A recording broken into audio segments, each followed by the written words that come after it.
ಕಟಕ ರಾಶಿಯಲ್ಲಿ ಗುರು ಬಂದಿರ್ತಾರೆ. ಮಿಥುನ ರಾಶಿಯಿಂದ ಕಟಕ ರಾಶಿಗೆ ಈ ಒಂದು 45 ದಿನ ನವೆಂಬರ್ ತಿಂಗಳು ಪೂರ್ತಿ ಗುರು ನಿಮ್ಮ ರಾಶಿಯಲ್ಲಿರ್ತಾರೆ. ಆದ್ರೆ ಇರೋ ಜಾಗದಲ್ಲಿ ಅವ್ರು ಯಾವುದೇ ರಿಸಲ್ಟ್ ಕೊಡೋದಿಲ್ಲ. ಹಾಗಾಗಿ ಅವರು ಯಾವ ಮನೆ ನೋಡ್ತಾರೋ ಆ ಮನೆಯಿಂದ ನೀವು ತುಂಬಾ ರಿಸಲ್ಟ್ ನ ತಗೊಳ್ಬಹುದು. ನೋಡಿ, ನಿಮ್ಮ ರಾಶಿಗೆ 5ನೇ ಮನೆ ಅಂತ ಅಂದ್ರೆ ವೃಶ್ಚಿಕ ರಾಶಿಯಲ್ಲಿ ಬುಧ ಮತ್ತೆ ಕುಜ ಇರ್ತಾರೆ. ಬುಧ ಕುಜ ಅಂದ್ರೆ ನಿಮ್ಮ 12ನೇ ಮನೆಯವರು ಮತ್ತೆ ನಿಮ್ಮ 3ನೇ ಮನೆಯವರು.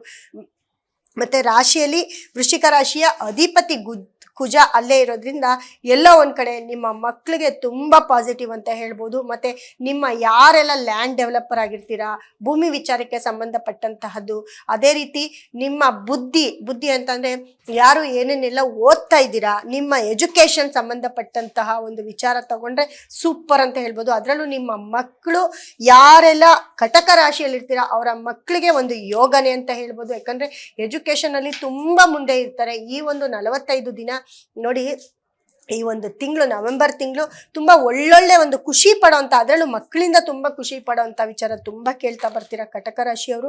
ಅದೇ ರೀತಿ ನೋಡಿ, ನಿಮ್ಗೆ 2ನೇ ಮನೆಯಲ್ಲಿ ಕೇತು ಇರೋದ್ರಿಂದ ಎಲ್ಲೊಂದು ಸ್ವಲ್ಪ ಹೆಲ್ತ್ ಬಗ್ಗೆ ತುಂಬಾ ಕೇರ್ಫುಲ್ ಆಗಿರ್ಬೇಕಾಗುತ್ತೆ. ಅದಕ್ಕೂ ಹೊಟ್ಟೆಗೆ ಸಂಬಂಧಪಟ್ಟಂತಹ ಯಾವ್ದಾದ್ರೂ ಒಂದು ಪ್ರಾಬ್ಲಮ್ ನಿಮ್ಮನ್ನ ಕಾಡ್ತಾ ಹೋಗುತ್ತೆ. ಹಾಗಾಗಿ ನಿಮ್ಮ ಗ್ಯಾಸ್ಟ್ರಿಕ್ ಆಗಿರ್ಬೋದು, ನಿಮ್ಮ ಊಟದ ಆರೋಗ್ಯದ ವಿಚಾರ, ಊಟದ ಒಂದು ಸಮಯವನ್ನು ತುಂಬಾ ಕ್ಲೀನ್ ಆಗಿ ಕೇರ್ಫುಲ್ ಮಾಡ್ಕೊಳ್ಬೇಕಾಗುತ್ತೆ.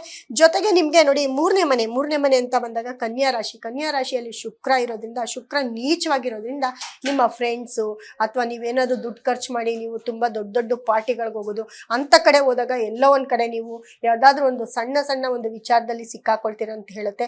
ಹಾಗಾಗಿ ನೀವು ತುಂಬಾ ಕೇರ್ಫುಲ್ ಆಗಿರ್ಬೇಕು. ಫ್ರೆಂಡ್ಸ್ ಇಂದ ಎಲ್ಲೋ ಒಂದ್ ಕಡೆ ಲಾಕ್ ಆಗ್ತೀರ ಅಂತ ಕೂಡ ಹೇಳುತ್ತೆ ಕಟಕ ರಾಶಿಯವರು. ಹಾಗಾಗಿ ಈ ಒಂದು ತಿಂಗಳು ನಿಮ್ಮ ಫ್ರೆಂಡ್ಸ್ ಇಂದ ದೂರ ಇದ್ರೆ ಒಳ್ಳೇದಾಗುತ್ತೆ. ಅಥವಾ ನಿಮ್ಮ ಅಣ್ಣ ತಮ್ಮ, ನಿಮ್ಮ ಅಕ್ಕ ತಂಗಿ ಯಾರಿರ್ತಾರೆ ಅವ್ರ ಜೊತೆನೂ ಸ್ವಲ್ಪ ದೂರ ಒಡನಾಟ ಸ್ವಲ್ಪ ಕಮ್ಮಿ ಮಾಡಿ ಅಂತ ಹೇಳುತ್ತೆ. ಯಾಕಂದ್ರೆ ಅದರಿಂದ ನಿಮ್ಗೆ ಖರ್ಚು ಜಾಸ್ತಿ ಆಗ್ತಾ ಹೋಗುತ್ತೆ. ನೋಡಿ, ನಿಮ್ಗೆ 4ನೇ ಮನೆಯಲ್ಲಿ ಸೂರ್ಯ ಇರೋದ್ರಿಂದ ಎಲ್ಲೋ ಒಂದ್ ಕಡೆ ನಿಮ್ಮ ಮನೆ ಅಥವಾ ನಿಮ್ಮ ಮನೆಯಲ್ಲಿ ಏನಾದರೂ ಒಳ್ಳೆ ಶುಭ ಕಾರ್ಯಗಳಿದ್ರೆ ಅವೆಲ್ಲ ನಡೀತಾ ಹೋಗುತ್ತೆ.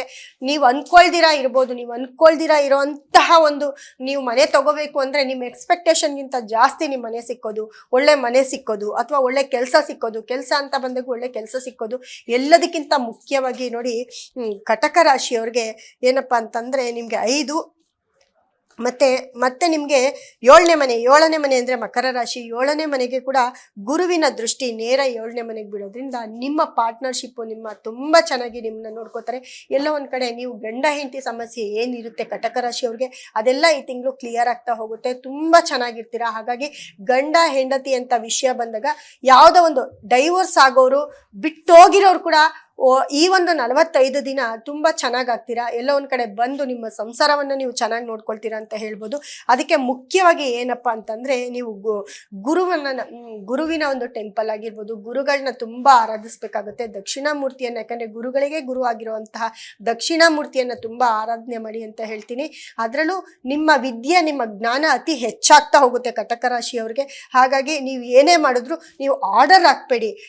ಏನೇ ಮಾಡಿದ್ರು ನಾವು ಓನರ್ ಅನ್ಕೊಂಡ್ ಮಾಡಿದೀರಾ, ನಾವು ಒಬ್ರು ಕೆಲ್ಸದವ್ರು ಅನ್ಕೊಂಡು ನೀವೆಲ್ಲಾ ಕೆಲಸ ಕಾರ್ಯವನ್ನು ನಿಮ್ಮ ಕೆಲ್ಸದವ್ರ ಜೊತೆ, ನಿಮ್ಮ ಕುಟುಂಬದವ್ರ ಜೊತೆ ನೀವು ಒಂದು ಕೈ ಸೇರಿಸಿ ಕೆಲಸ ಮಾಡ್ಕೊಂಡಿದ್ರೆ ತುಂಬಾ ಒಳ್ಳೇದಾಗತ್ತೆ ಕಟಕ ರಾಶಿಯವ್ರಿಗೆ. ಮತ್ತೆ ನೋಡಿ, ನಿಮ್ಗೆ 9ನೇ ಮನೆ ಅಂತ ಬಂದಾಗ ನಿಮ್ಗೆ 9ನೇ ಮನೆಯಲ್ಲಿ ನಿಮ್ಗೆ ರಾಹು ಇರೋದು, 8ನೇ ಮನೆಯಲ್ಲಿ ರಾಹು ಇರೋದ್ರಿಂದ ಎಲ್ಲೋ ಒಂದ್ ಕಡೆ ನೀವು ಸ್ವಲ್ಪ ನಿಮ್ಮ ಮನೆಯ ಗುಟ್ಟಾಗಿರ್ಬೋದು, ನಿಮ್ಮ ಸೀಕ್ರೆಟ್ ವಿಷಯ ಆಗಿರ್ಬೋದು, ಅಥವಾ ನಿಮ್ಮ ಆರೋಗ್ಯದ ವಿಷಯ ಆಗಿರ್ಬೋದು, ಯಾರಿಗಾನು ಹೇಳ್ದಿರ ಮುಚ್ಚಿಟ್ಕೊಂಡಿರೋಂಥ ವಿಷಯ ಆಗಿರ್ಬೋದು, ಅದೆಲ್ಲೋ ಒಂದ್ ಕಡೆ ಈಚೆ ಕಡೆ ಬಂದ್ಬಿಡುತ್ತೆ. ಅದರಲ್ಲಿ ತುಂಬಾ ಕೇರ್ಫುಲ್ ಆಗಿರ್ಬೇಕು.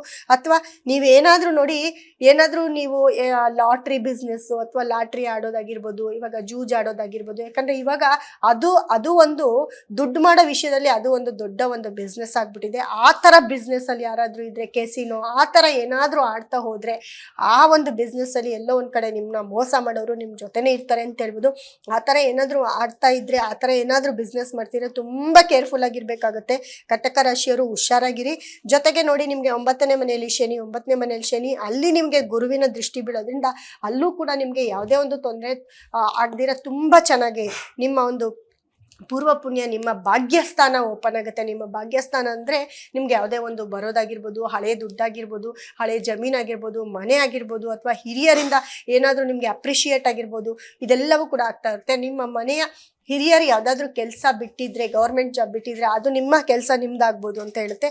ಜೊತೆಗೆ ನಿಮ್ಗೆ 12ನೇ ಮನೆ ಅಂತಂದ್ರೆ ಮಿಥುನ ರಾಶಿಯಲ್ಲಿ 12ನೇ ಮನೆಯಲ್ಲಿ ರಾಶಿಯಾಧಿಪತಿ ಬುಧ ನಿಮ್ಗೆ 5ನೇ ಮನೆಗೆ ಹೋಗಿರೋದ್ರಿಂದ ಅಲ್ಲೂ ಕೂಡ ನಿಮ್ಗೆ ಪ್ಲಸ್ ಪಾಯಿಂಟ್ ಅಂತ ಹೇಳ್ಬೋದು. ಒಟ್ಟಾರೆ ಕಟಕ ರಾಶಿಯವರಿಗೆ ಎಲ್ಲೋ ಒಂದ್ ಕಡೆ ಅದರಲ್ಲೂ ನೋಡಿ ಪುಷ್ಯ ಆಶ್ಲೇಷ ಪುನರ್ವಸು ನಕ್ಷತ್ರದವ್ರಿಗೆ ಒಂದು 50% ಪಾಸಿಟಿವ್ 50% ನೆಗೆಟಿವ್ ಇರುತ್ತೆ. ಹಾಗಾಗಿ ಅದರಲ್ಲೂ ಯಾರೆಲ್ಲ ಪ್ರೆಗ್ನೆನ್ಸಿ ಆಗಿರ್ತೀರ ಅವರು ತುಂಬಾ ಕೇರ್ಫುಲ್ ಆಗಿರಿ, ತುಂಬಾ ಹುಷಾರಾಗಿರಿ ಅಂತ ಹೇಳ್ತಾ ಮುಂದಿನ ರಾಶಿ ಬಗ್ಗೆ ಮಾತಾಡೋಣ.